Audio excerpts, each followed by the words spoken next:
right, we have joined us here in the studio architect Kabiru Ibrahim, and he's the National President, All Farmers Association of Nigeria, AFN. Thank you very much for joining us. Thank you very much. Thank you. You're welcome. Yes, and also just to indicate that we are expecting the Honorable Minister of Agriculture and Rural Development, Abubakar Mahmoud, whom we have invited. Also invited for this discussion is Fred Kafero, who is the country representative in Nigeria, Food and Agriculture Organization of UN. Hopefully, they will join us in the course of our conversation. Kingsley.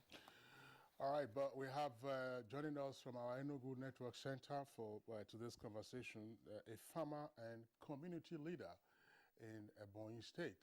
And of course, we all know that Ebonyi is one of the leading rice producers in Nigeria. Ugochukwu Akpa, a pleasure to have you with us on Good Morning Nigeria today. Thanks for having me, my brother. Not only rice, including yam and some other farm produce. Is your yam production, is it higher than yam production in Benue State?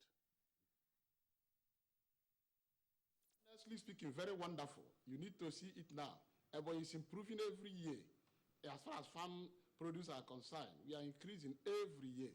That's fine. That's good to hear. But I said in introducing you that Ebonyi is reputed for being one of the leading rice producers in the country. I didn't include yam because I know that the top range in that will be Benue, for example.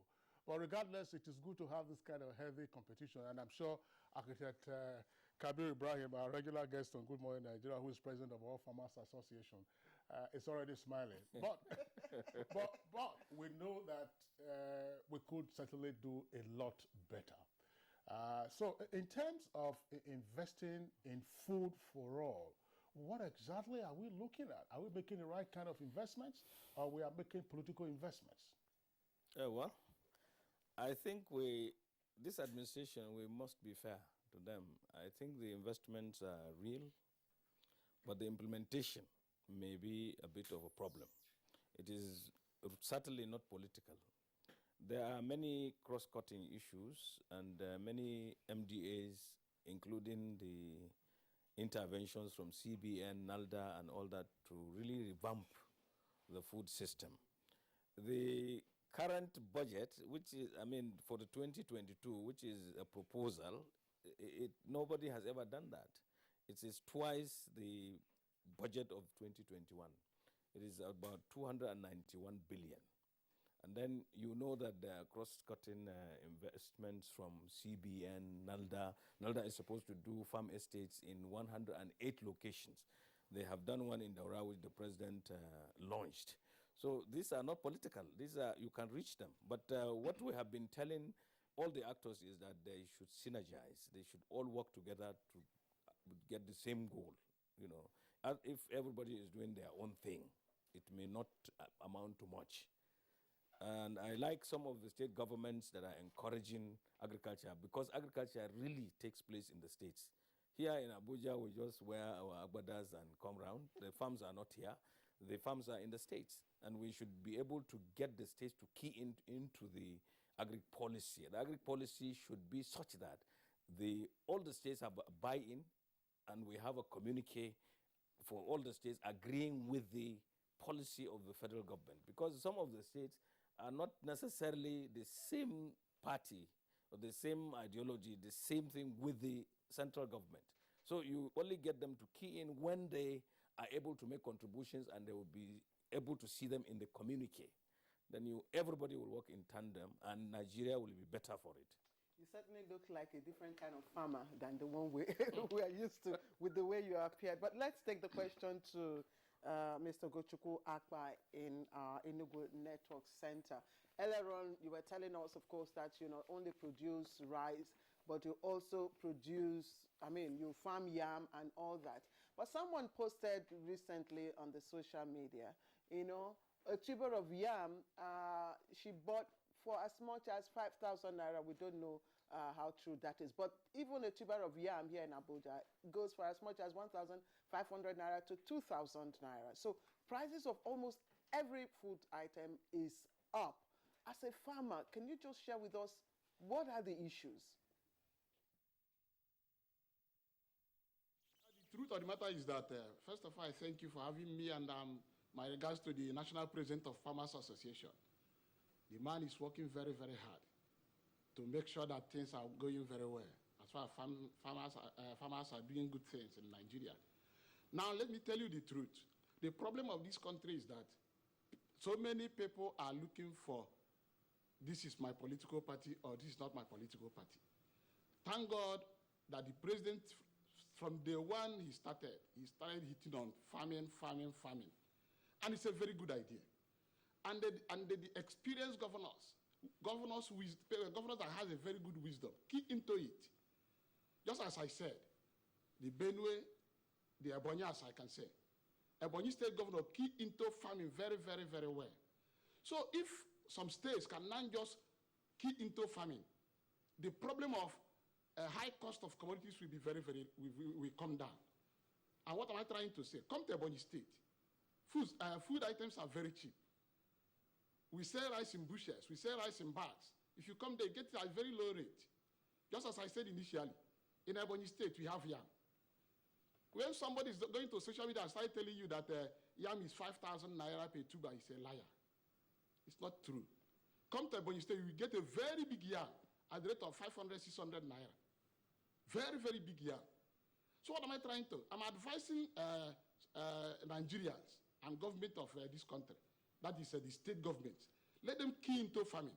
We have lands. Let them key into farming. So they are finding it difficult to key into farming. Ebonyi State, we are not talking of white-collar job, but we are talking of white-collar farming. What am I trying to say? Now, if you come to Ebonyi State, we have fertilizer plant. And in that fertilizer plant, the government is used to help the farmers very, very well. So they can now get fertilizer at a cheaper rate. And when you have fertilizer at a cheaper rate, it will help you to now bring up the farm produce. And there are some other things used in farming that the government are supplying: bulldozers, so just many things, tractors. So we are happy here in Ebonyi State. We have, in short, to be honest with you, Ebonyi State is the food market of Southeast, and I'm encouraging people, instead of they will be buying food very high cost. Let some state government even come with trucks to Ebonyi State. They will get a lot of food, send back to their state and sell at a cheaper rate. Even if 20 states in a day moving up to 10 trucks every day to Ebonyi State, they will load and go. And yet, here in Ebonyi State, we will still be very, very comfortable.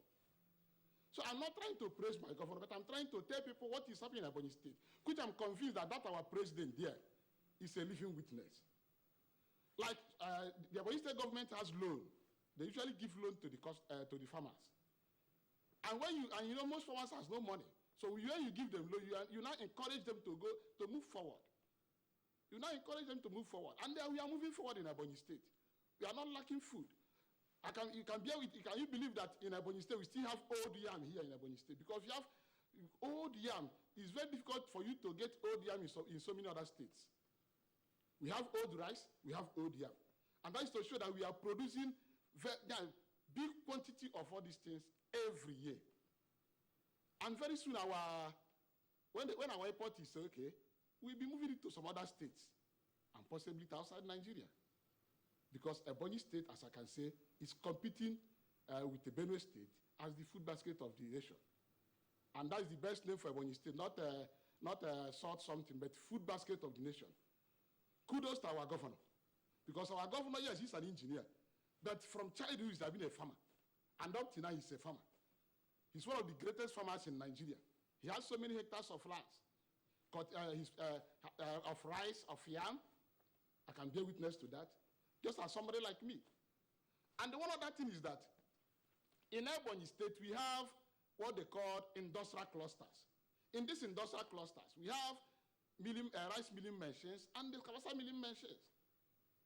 And again, the governor encouraged people, small-scale people. If you go to some communities, you will see individuals owning their rice milling machines. Like in my community in Ubru, where they call Aviovo and some other places. You will see rice milling machines, up to 5 to 6, owned by individuals. Government help them to put it up. And it's helping people. They distone the rice, they package the rice, and make it very fine. And our rice is very nutritious. I'm happy with that package that guy packaged. And what did he say? Malnutrition. When we are having foreign rice and foreign food in this country, it's malnutrition. But if you are using our soil to get what we want, it will be nutritious. So that is why in Ebonyi State, you cannot get malnutrition, to be honest with you. Things are moving very fine. So let us encourage, just as the national president said. Thank you very much, Ugochukwu Akpa, for the comments that you have made. But we need to clarify a few issues. Of course, we'll return to you in the course of the conversation. One, when you say malnutrition and nutritious, it is not on the basis of the kind of food that you import. It depends on the quality of the food. Let's assume in Ebonyi State, your children decide to eat only rice in the morning, rice in the afternoon, rice in the evening, day in, day out. They will suffer from malnutrition because it is not a balanced diet. But of course, when you then balance it, it's supposed to be a quadrant. And then, of course, you have a nutritious diet for the children. And the other point you also made about farming. Ebonyi is, of course, noted for farming, but the giant rice mills that you have, I think Governor Elechi also played a role before the current governor in setting up those or ensuring that they were running well. There was a former minister of the Federal Republic also from that axis who also played a role in getting the investment into that location. Thanks a lot, Ugochukwu Akpa. Back to the studios. Architect Kabir Ibrahim, when I asked my question about whether or not investment in agriculture was political, my reference wasn't to the incumbent administration. Take a step back. If you recall, there was a time we had the cassava initiative. And farmers were encouraged to go into cassava production. And after a while, nobody heard about cassava. At some point, there was also a lot of, if you like, noise about cocoa and what needed to be done about cocoa. That's a cash crop. But after that, well, we have seen a few industries set up around cocoa processing, and a few local chocolates are also being made, but not much. But you raised the point about saying, look, we have a number of interventions, but the challenge lies in implementation. And persons say that essentially, in a number of cases, those who are accessing these things upfront tend to be more like political actors rather than real farmers. Architect Kabiru. I was talking about the last 6 years, but if you talk about times before that, there was somersault of even policies. Any government that comes in with his own priorities.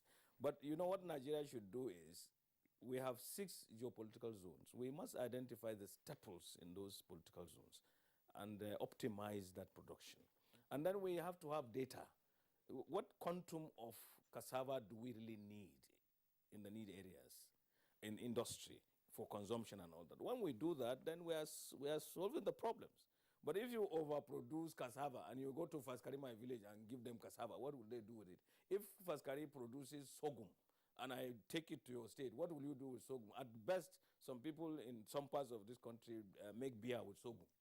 But beer is no food. And then again, I want to tell you that if you eat one staple and eat only it without garnishing it with certain things, if you put egg in rice, if you put vegetables, you balance it, you make a balanced diet. Now, food security means eating food when you want it, the right kind of food that is affordable and nutritious. That is when you will have all the things that it takes. Your brain power will be good, your growth will be good, it will not be stunted like mine. So this is it. That is not on account it's not on account of malnutrition. It's probably hereditary. Whatever it is, you see, the point we must make, and it's very, very important, is to identify and to really know and solve the problems as per these geopolitical zones and the need of the people. It calls for a lot more work than we are doing. Because it is not possible, if you talk of yam, for instance, you know, somebody is saying that they bought a tuber for 5,000 and they're making a lot of noise about yam. Yam in some areas is not looked upon as, you know, the all in all. In some areas, rice you are talking about is not the all in all. I was a youth copper in Owerri, where I would go to a restaurant and ask for food, and they would tell me, no food, but there is rice. No food, but there is rice. So rice is not food. At that time, I was in Owerri, in 83. But now, you know, you made rice so popular. Even my old mother, before she died, if you gave her corn, she would say, no, this is too much wahala, because we need to thrash it, we need to make soup and all that. But if it's rice, you can boil it and put oil, and everybody would eat oil. So we made rice so popular. So our import bill for rice was very, very high. But it doesn't mean that rice is a staple for all the regions of this country. So it's our own, it's your problem, my problem, everybody's problem. It's not only government. Okay, if you look at the dynamics in world trade, and you look at the provision of, or the nature of our, you know, agriculture, of our farming, which is highly still traditional, more traditional than mechanized. Would you say that talking about investing in food for all, would you say is a wild goose chase? Well, we've made some mistakes, no doubt about it. This current minister yesterday or day before yesterday at the Agric show, in his speech, he alluded to the fact that government needs to make more investment. More investment is in technology, mechanization, and all that. You must replace human power with machine power to be able to produce optimally. It certainly, so many people came with their own ideas on how to achieve food security and all that, but it was not, they didn't carry everybody along. All stakeholders should be taken along. People should be able to make contributions. Do not say that you are the only one who knows. Because, you know, so many people can contribute to the food basket of this country. And, you know, the issue of food is global now. There are many, many challenges that we didn't envisage. You know, in the beginning, we were talking about getting food security for 2050, when the population of the world will be like 10 billion. Nigeria's population will be like 400 million. Suddenly, you know, we had COVID-19. COVID-19 changed the whole dynamics we are talking about. And currently, the Secretary General of the UN launched the Food System Dialogue on the 23rd of September in the UN.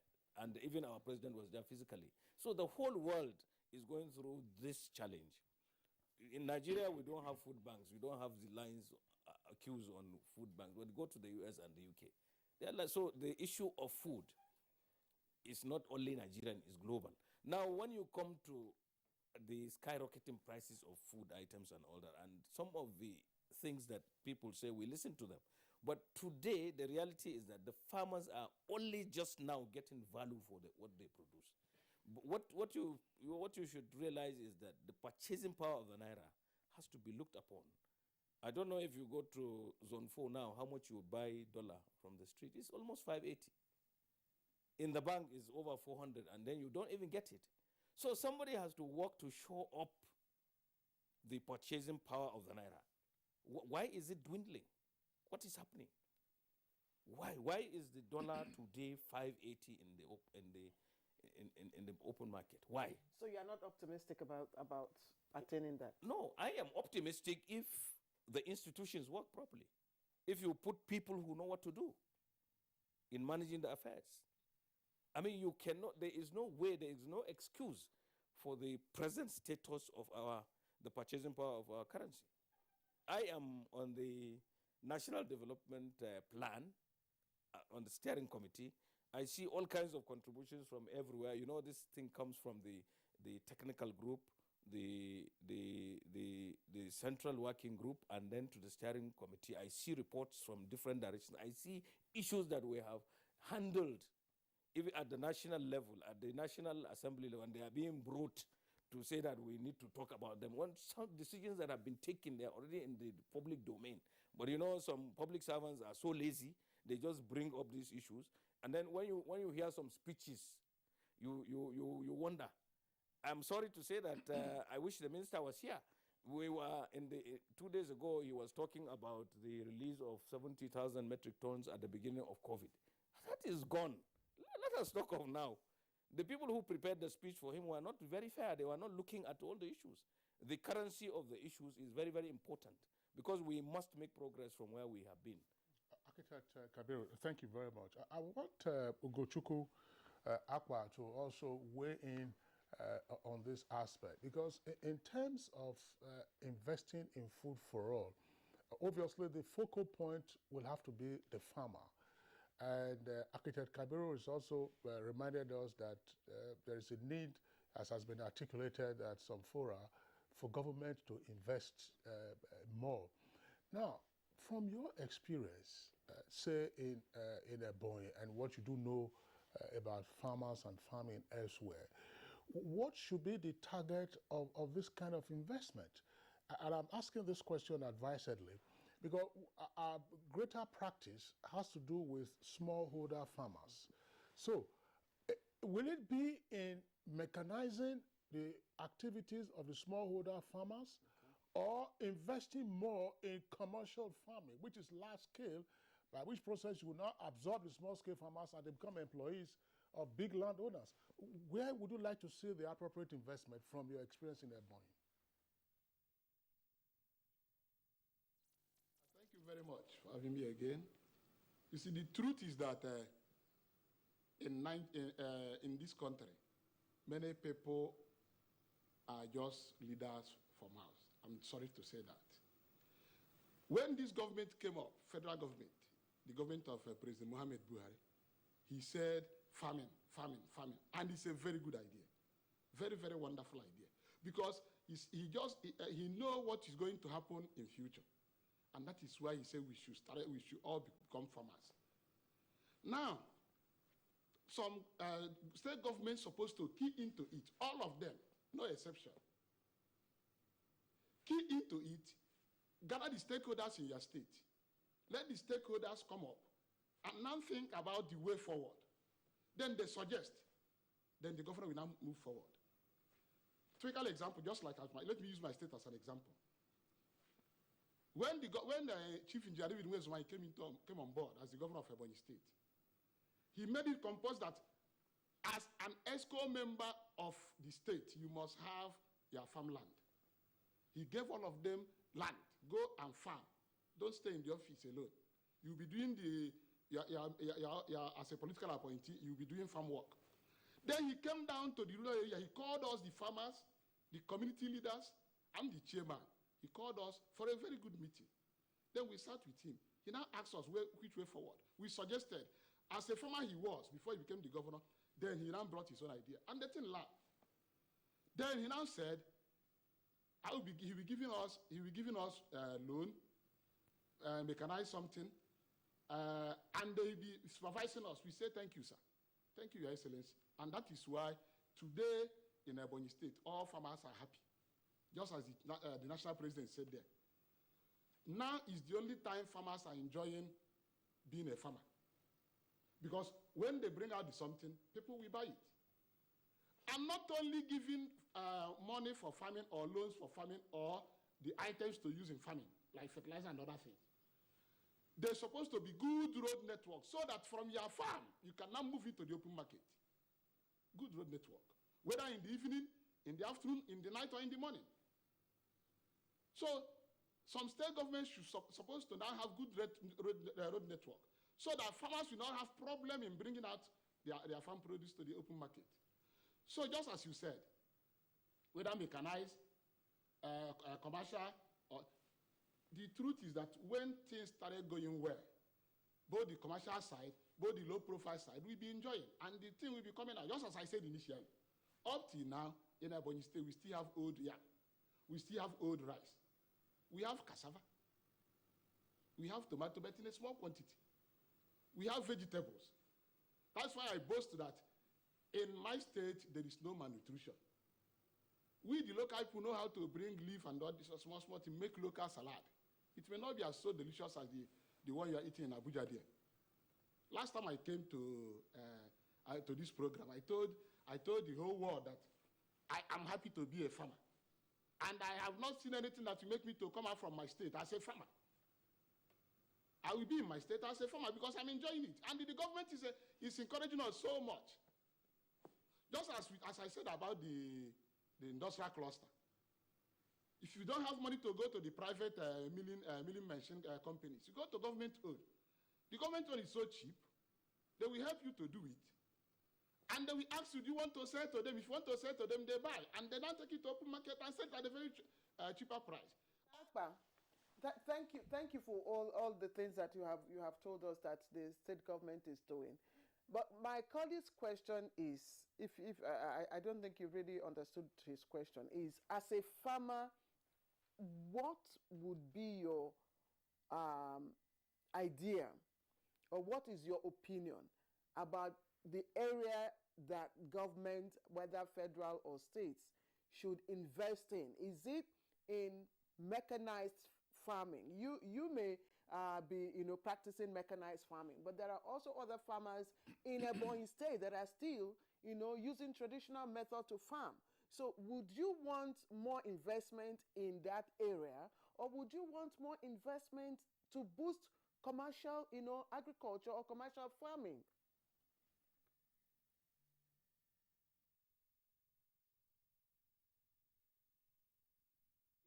Let me still use Ebonyi State as a point of contact.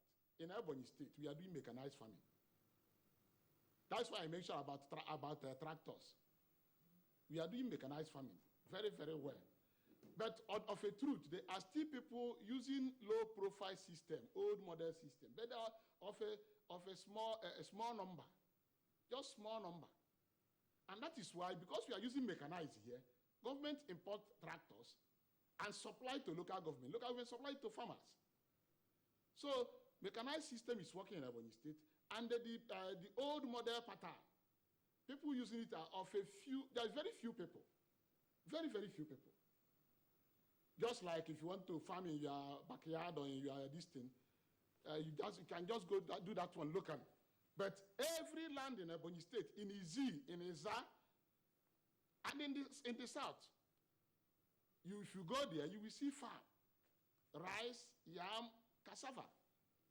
Honestly speaking, I'm not talking politically. I'm not a politician. I'm a farmer. But I'm telling you the kind of benefit we are getting from our state government. And that's why I'm encouraging other state governments to help farmers in their place and enter into this mechanized farming. It will be very wonderful. Nigeria have land. But people are looking for white-collar job. If you come to Ebonyi State, you will see graduates doing farming something. We are not talking of white-collar job. We are talking of white farming job. Because farming is the best way to live now. Just as the national president said, you can see the high rate of dollar. If they pay you 100,000 today as a salary, you must come to invest it on farmers. So what am I saying? So when you are looking for white-collar job and you are not a farmer, you are making mistake. That's why in Ebonyi State, both civil servants are farmers. On weekends, they go to farm. They have people doing the business for them. So we are not too suffering there like that. And the government is encouraging us so much. Like erosion issue, the government is controlling it very, very well. So they have minimized the erosion the flooding problem. They have minimized it. And now we are enjoying it as well. It's not like before when you go to farm during rainy season, flood, you just come and carry everything. The government has minimized it very, very, very well. I think now I can say it is less than 15%. So if somebody can now go as a farmer and be happy to go as a farmer and do the job as a farmer, and at the end of it, he will be happy. The person will be happy because he will have a very good result. Then when you be going to market to sell it, he will be happy as well. And when you get to the market, you will see how people will rush the business. And when you come back. Okay, back to the studios, Architect Kabir Ibrahim. I want to pose the same question to you in terms of the target of investment, whether by government or by the private sector. Mostly what we have are smallholder farmers. It could be a function, of course, of our land tenure system. But will investment, or should investment be in ramping up the mechanization of smallholder farmers, or investment more into large-scale commercial farming? The point about investment, of course, we do, as you very well know, relates to land clearing, relates to planting, relates to tending, and it relates to harvesting. When you're still seeing all these machete and hoes that people are using to plant, what hectarage can you cultivate for grains, for instance, where otherwise, you should have mechanization? Where should we have the focus for investment? If it isn't there right now, why the lacuna? I will take you down memory lane. In 2008, thereabout, there was the CACS, this Commercial Agriculture Scheme, loan scheme. When it came, they said the minimum investment that a farmer should have to enjoy that loan would be 1 billion. I was the only farmer. I was then the president of Poultry Association. I represented farmers at the CBN meeting with then Soludo. Soludo himself did not come, but Tunde Lemo came, and the director of development finance was there. And then at that time, there was the commercial desk in the NAFRA. Dr. Babandi was there, and I went there with my DG. We told them it was not possible to have that base, that asset base of 1 billion. And they then said that the farm itself, on which the investment was not collateral. It had to be the activity. That time I told them, even Obasanjo, who was a very big poultry farmer, could not qualify. Because if you only looked at his cages, battery cages, and the chicken, his investment was not 1 billion. So we looked at it again. This was a policy that came just for commercial agriculture. Now, what you should do is you should be able to attend to both. But the commercial agriculture, and it should really be private practice. From the private sector. You would start your operations on a very large scale. You would be able to process and all that, and then give employment to the people, smallholder farmers that you displace in your activities. They will now get employment from the process of what you process and from the processing that you do. So agriculture does not just mean production. You can also get into processing, and you can do business in agribusiness. The population of the farmers in this country in about 50 years, when we all go, it will now be completely contracted. Because, the population of the farmers in the United States is now like 3%. 150 years ago, they were just like us, 70%. But all the processes, the value additions and all that have given employment to youngsters who do not have to really get into production.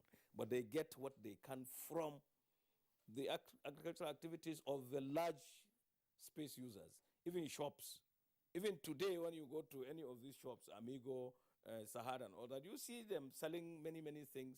Yogurt that is value added is there, and then the people who do the selling are employed. Otherwise, they would be on their farms and all that. So when these processes come, in full swing, you will know that all these things we are talking about. I'm happy with the passion that Mr. Akpa has for agriculture. He's a farmer.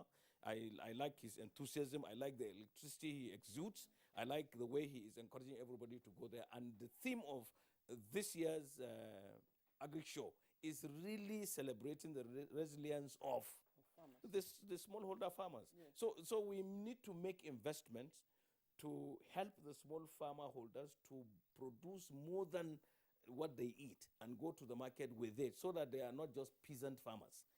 We encourage them to do agriculture as a business. He's also very insistent on the encouragement and support from the state government, and it's also extending such, which means that there is also a gap in the involvement, from state executives. What it is, I think the governor of Nasarawa State even made it very clear that he called on his brother governors to embrace agriculture and invest in it. I will tell you something that I wrote to. I think you had an interview with me and the governor of Plateau State. When I even after that I wrote to him as the chairman of the Northern State Governors. I told them, look, the way to go is to embrace agriculture in a serious way. You see, agriculture actually takes place in the states. So the investments of most of the state governments is abysmal in agriculture.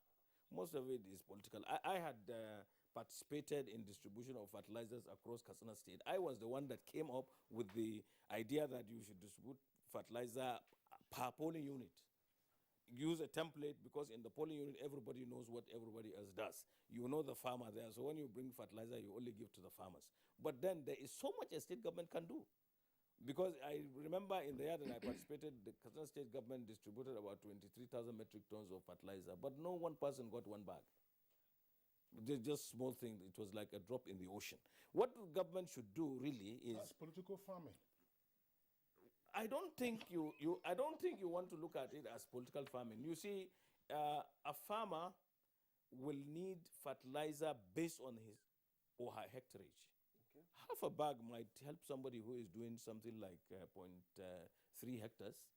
And if he produces what will feed him and his family, he's no longer a burden to society. So I want to look at it from, put more there.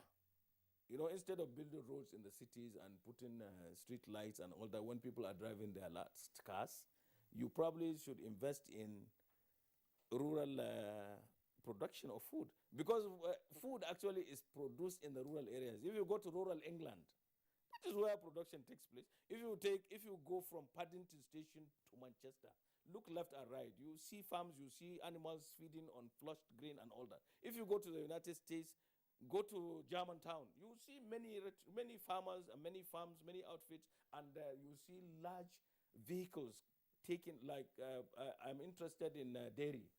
You see large vehicles carrying milk from different locations and taking it to where it will be processed. The people will be paid their money there, and they will get a piece of the action when the milk is processed. So the wealth is permeating the system, and that's what should happen here. In those rural farm locations, that's where you see these pickups, these off-road that some Nigerians have turned into status car symbols in urban areas.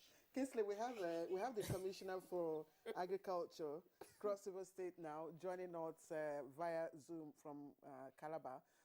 Okon Owuna, if we can find him. Okay, he will soon get connected with him. But all right, there he is.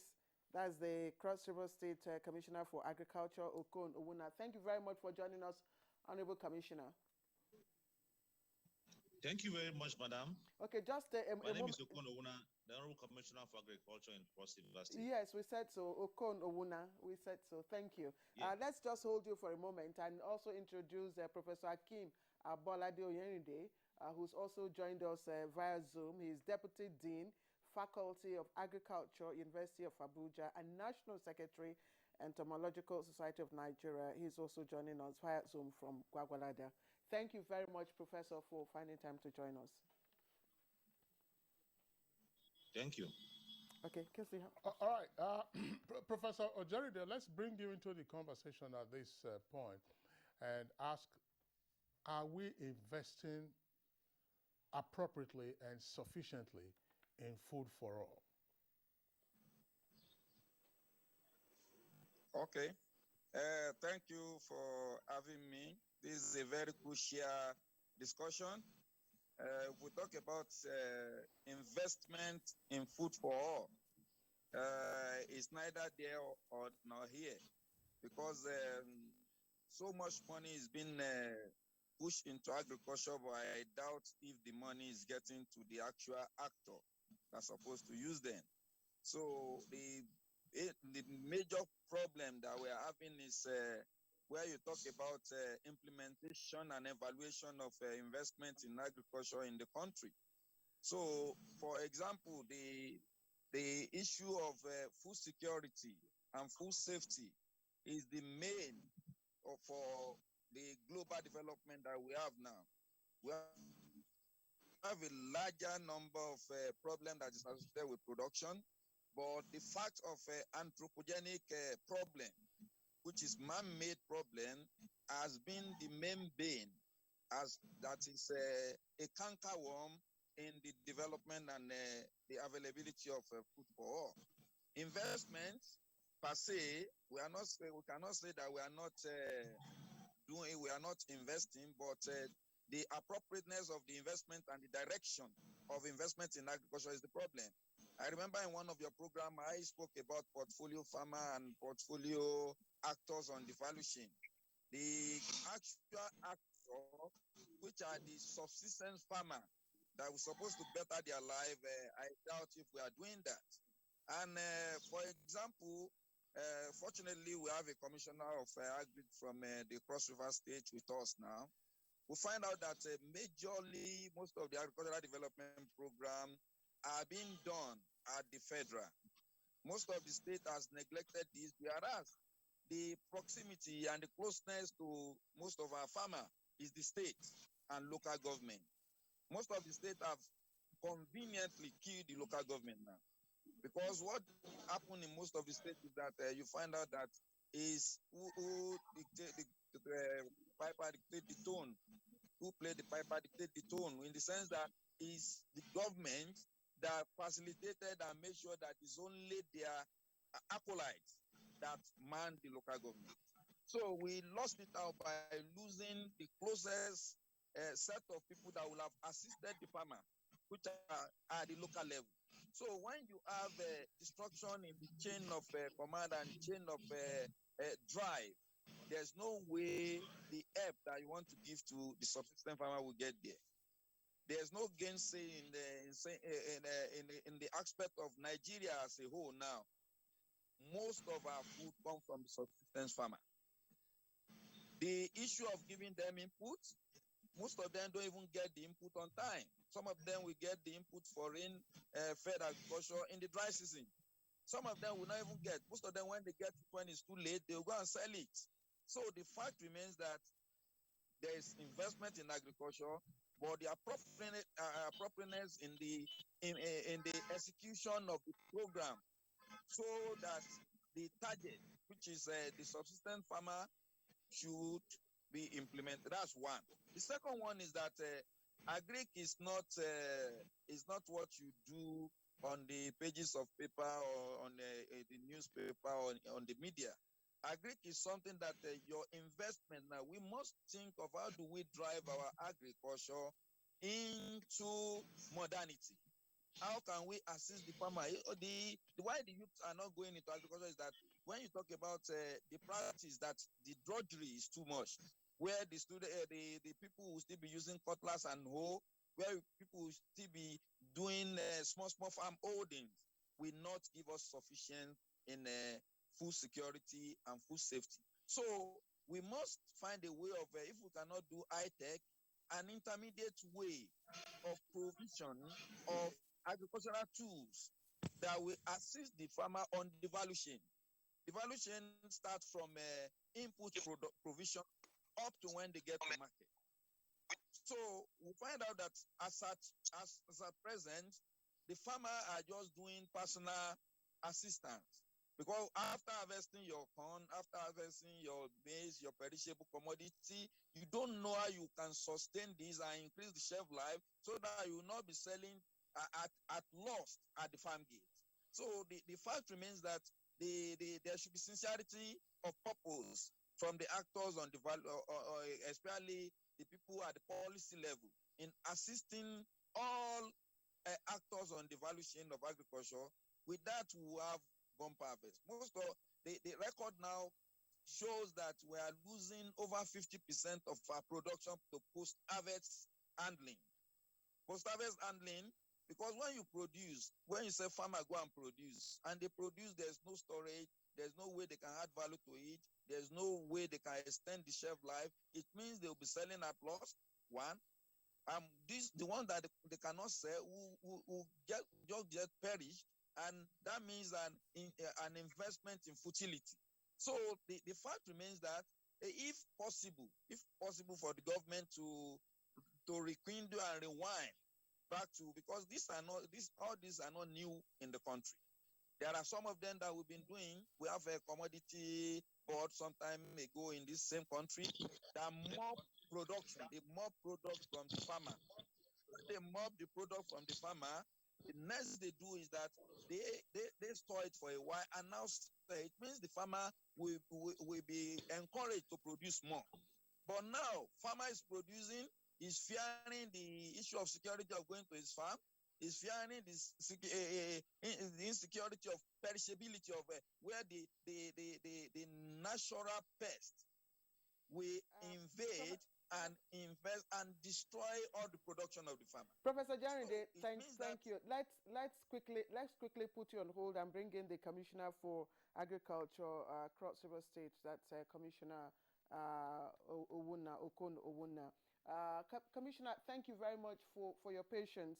Let's quickly look at the concept of investing in food for all. Now, is it an ambiguous venture? And if not, what aspect of the agricultural ecosystem, shall we begin to enable? Thank you very much, Madam, and thank you for being with you today. I want to speak specifically about the investment in agriculture in Cross River State, the Cross River State model, completely as a state which is almost self-sustaining now, because since about 12 years ago, the Cross River State government, we lost our oil wells, 77 oil wells to our neighboring state. The capital receipt from the federation account was near zero. So thank God we have a governor who have to think out of the box, the person of Professor Benayade. And the only options we have to drive the economy of Cross River State was tweeting our policy blueprint to over 70% investment in agriculture, which is yielding so much fruit now, because that is the only way you can sustain the economy of Cross River State. It is true that food security is the first task that any responsible government should invest on to run the economy. And this is what we are currently doing in Cross River State. We've gone into a lot of the value chain of rice. First, in establishing the rice seedling factory that was commissioned.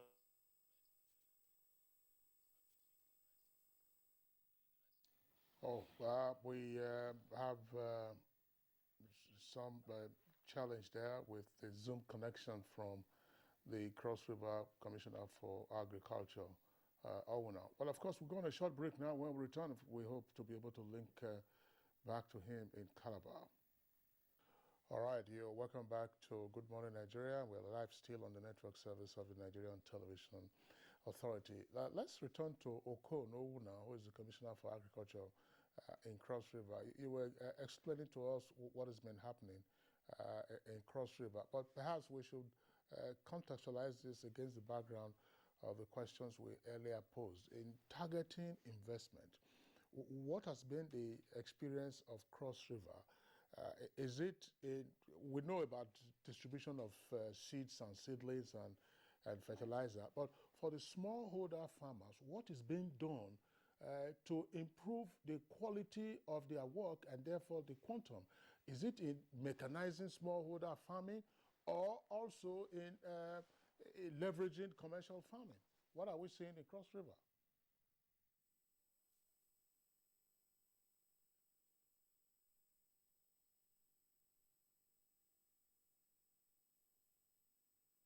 Appear to also have an audio glitch there from Owuna. Once that is sorted out, I hope we have the benefit of his contribution. Let's come back to the studios. Architect Ibrahim, I know that there are a number of issues on the table. But earlier, when you were talking about a semblance of comparative advantage, you said, look, let's have the zones, as it were, specialized in the production of certain kinds of agricultural produce. I recall that under the agricultural transformation agenda by Dr. Akinwumi Adesina when he was Minister of Agric, we had these geo-agricultural zones, the idea which was driven, but that doesn't appear to have gained traction. How can we get back to this so that when we know they say there are certain locations where you can accelerate grains production, others where it will be tubers, and even in terms of the tubers, it will be certain kinds of tubers and so on and so forth. So that when you are citing industries for value addition, you know where to go to. You see, this is why I said the business end of agriculture comes in. You know, when you say the government is supposed to give you the impetus to be able to do it, is the investor will now key into the investment and make a kill. If, for instance, in my local government, the soil condition is such that I will maximize the production of rice, say, I would site my industry there. I would optimize my production, even if it means getting the smallholders, farmers in a group and being the off-taker of what they produce. I will now maximize that and make good money. Now, the enabling environment for all these things to happen is what the government should produce. And in the APP, what we did was we took the fine points of ATA and put it together, and that's why we have the green alternative. And now what we're even suggesting to this administration is that consolidate the APP. Because in the short time that is left for this administration, 1.5 years or maybe 18 months, if you start doing a new policy, the new policy will come into effect when first it goes to the FEC for approval, it goes to the National Assembly for a nod, and even before going there, it has to have the buy-in of the stakeholders. Then it will be publicly launched. If you go through the gamut of all this, you probably take 6 months. So we are now advising that, look, consolidate the APP, because APP has the fine points of ATA, which you alluded to, which had very good things, you know, a lot of these things that you are talking about, what I alluded to, look at the geopolitical zones and have developments sprouting from there and all that.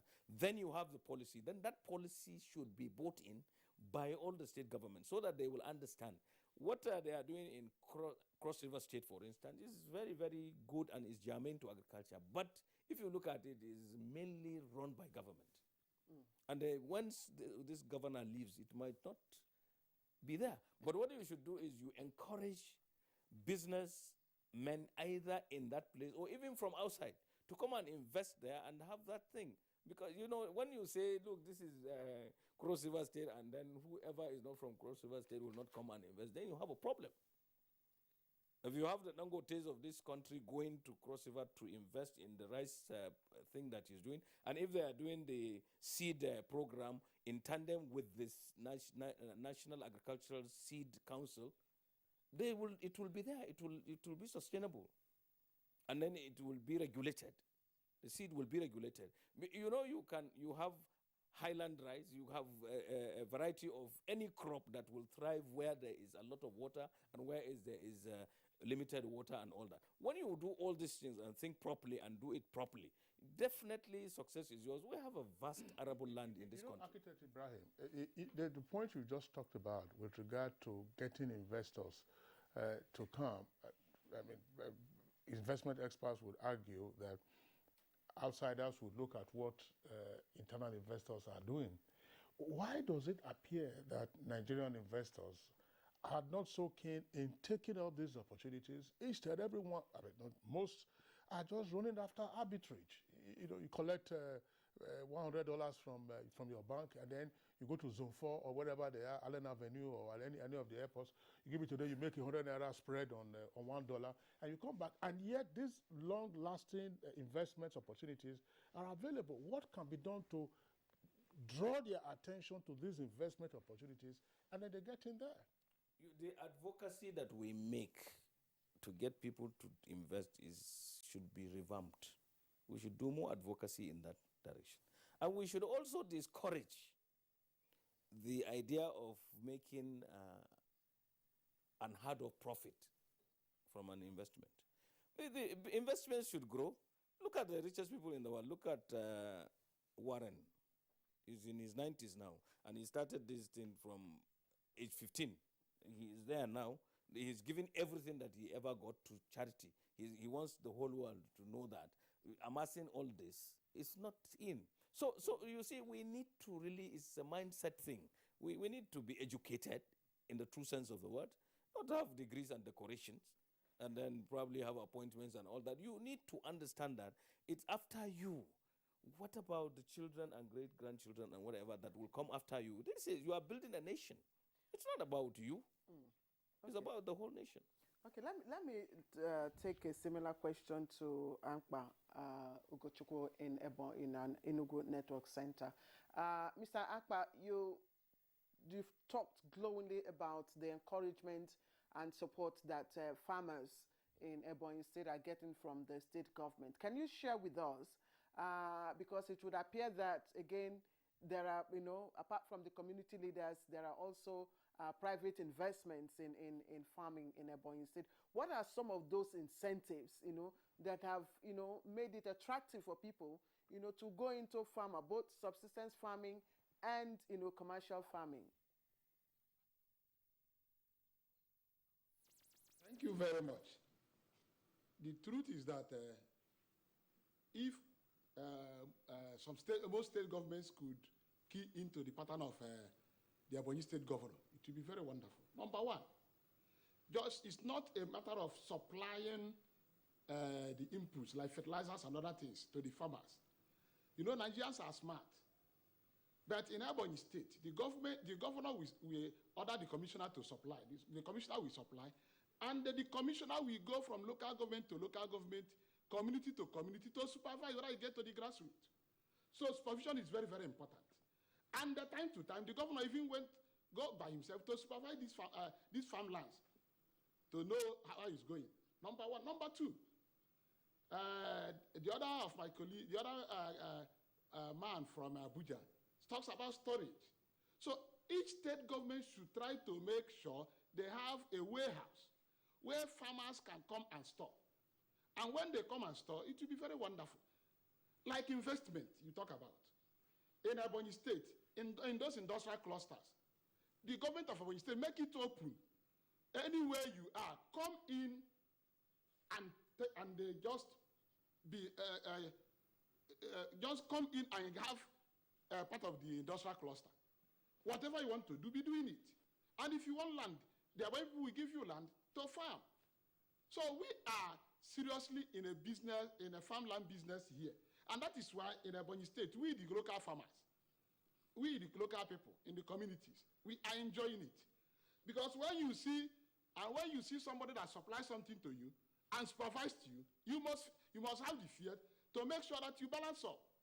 So that next year, he don't supply again to you. So that is why in Ebonyi State, the government is supervising us. Then we, the community leaders, we are supervising the farmers as well. So that in most places, they will now supply, and they will not know whether it gets to the grassroots or not. The thing just hang.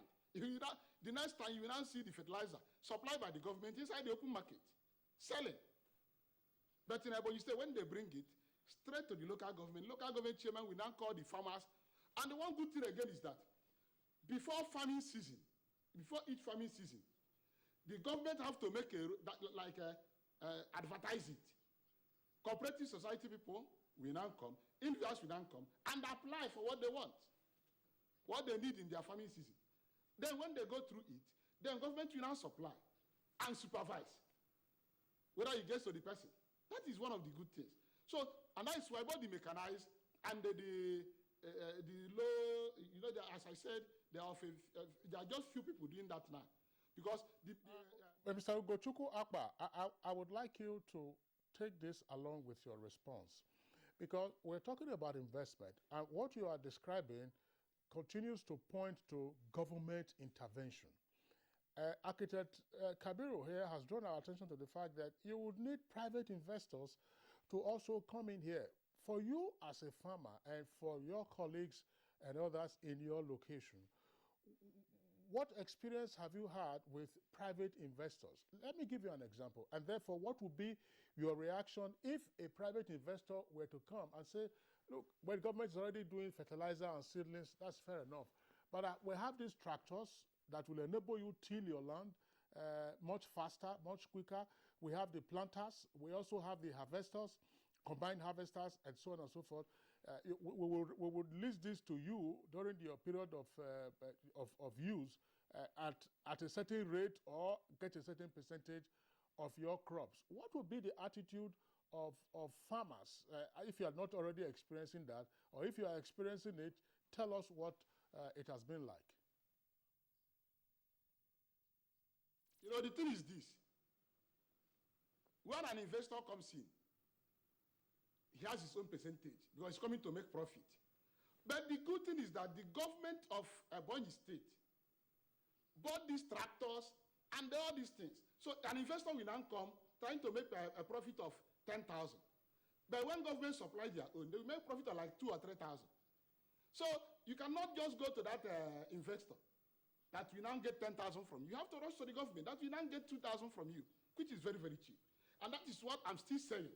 Government from time know our problems, and they are helping us so much. So, but meanwhile, the government of Ebonyi State advertise it. It's on radio. It's on paper. Investors can come in. But when they come in, they find out that government is doing so much things for the farmers. Too many things. So that's why they don't find it very easy. They don't find it very easy. Because we are very, very comfortable with what the government is giving to us. Very, very cheap. They put gas in all those tractors, and the fertilizers are very cheap. But when an investor is coming in, the investor will, okay, for example, Ebonyi State have fertilizing plant. So if an investor is coming with a fertilizer, how much will he sell? He will sell up to 20,000. While we are getting very, very cheap, less than 10,000. So no one cannot go and buy the one of 20,000. You then go and buy the government's own. So I'm still encouraging other state governments. Let them enter into agriculture. Let the people in the local area start being happy. And not everyone will be looking for white collar job. You know, I told you initially, I was living in Abuja. But now I'm in the village. The money I could not make in Abuja, I'm making it in my village now, as a farmer. So farming is very, very wonderful. So if the state governments can, just as the national president said, can encourage the local people, the people in the city having certificate without job, we come down. Okay, Ugochukwu, thank you very much. I mean, some of the points you've raised in response to the question also points to investor resistance because you think they're out there to make profit. I earlier said that, look, let's fertilizer, seed and seedlings, those are government business, but there are critical aspects of investment in agriculture. And Professor Jerinde, I was just wondering, Professor Jerinde, very, very quickly, you know, Dr. Akinwumi Adesina, while he was around, was talking about agric as a business, and agric is a business, not a development program. So how then do we attract private investors to the various aspects of agricultural production and value addition? Because that remains a critical area. How do you attain that break-in among smallholder farmers to say, look, the hectares you are doing now, you could have much better yield, you will suffer less on the farm with your machetes and hoes? Thank you for having me. The fact remains that, like what the Ebonyi State person said, you can see that that shows the resistance that the states are having against investors. The first fact that Adesina did when Dr. Adesina was the minister, it cannot be overemphasized. You see that he showed that agri is a business. If you want to run a viable agriculture, it's a business. What most of our people are talking about is farming, which is peasantry. So the investment that we are talking about, we are not saying that the investors that will go to Ebonyi, that will go to Cross River should be doing the same thing the state governor is doing. That's not what we are saying. What we are saying is that let people realize this thing that they are engaging in, that you call agriculture, is a business. And that's why we talked about the value chain aspect of it. So each and every investor will choose where do you want to take If you want to take input, you do take. If you want to take processing, if you want to take storage, if you want to take marketing, you choose which part of the value chain. There's a saying that jack of all trade is master of none. So when you choose where you have competence, where you have infrastructure for, where you have efficiency for, you use that to assist whosoever is on the value chain. For example, if there's somebody that have a collation center somewhere, it's not compulsory that it should be the government that have the warehouse. There can be somebody that, oh, my investment will be, I want to have a warehouse in Abaji. What do I want to store in the warehouse? I can mop. I can assist to mop. It becomes a business where I will mop all the products. Olam and others are doing it. They are foreigners. They are doing it in Nigeria. They mop some of the production of sesame, of rice, of ginger, and a host of other. After mopping it, you add value to it before selling. Why we're having agri practice at a loss now is that people are selling when they are not adding value to their products. And that is why we're having skyrocketed prices all over. Because the big ones are just mopping and they are taking undue advantage of the farmer. So the fact remains that we should see agriculture as a business, and whatsoever government want to invest in, government should be investing on how do you consolidate and how do you assist the producer so that there will be continuous production. For example, now, most of what we are saying is that we are assisting the farmer and they are satisfied with what we are assisting them. Who tells? What is the empirical data that shows that? If I ask our state actor, what are the facts? What data do they have about people on the value chain of all their agricultural practices in the state? Fortunately, we have the commissioners here now. They can talk about it. Because the first thing that is missing in Nigerian agricultural practice is that there is no data.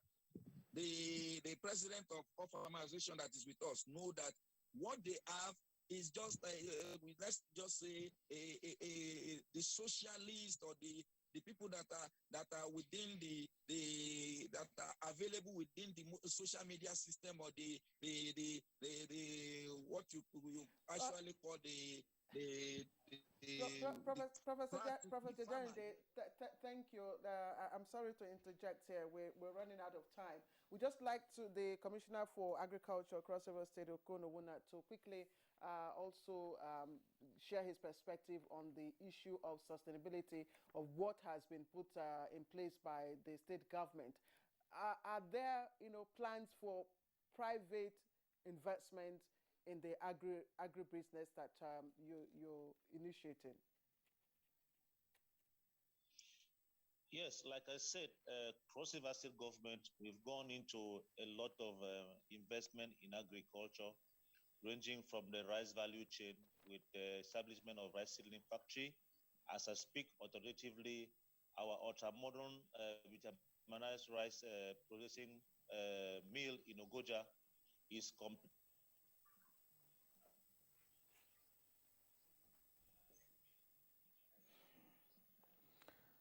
Well, Kingsley, we know the terrain that, of course, he's joining us from is all the way from Cross River State. But I would like to appreciate the Commissioner for Agriculture, Cross River State, Okono Wuna, for finding time to join us. Unfortunately, we couldn't get much from him. Let's also appreciate Ugochukwu Akpa, a farmer and a community leader, joining us from our Enugu Network Center.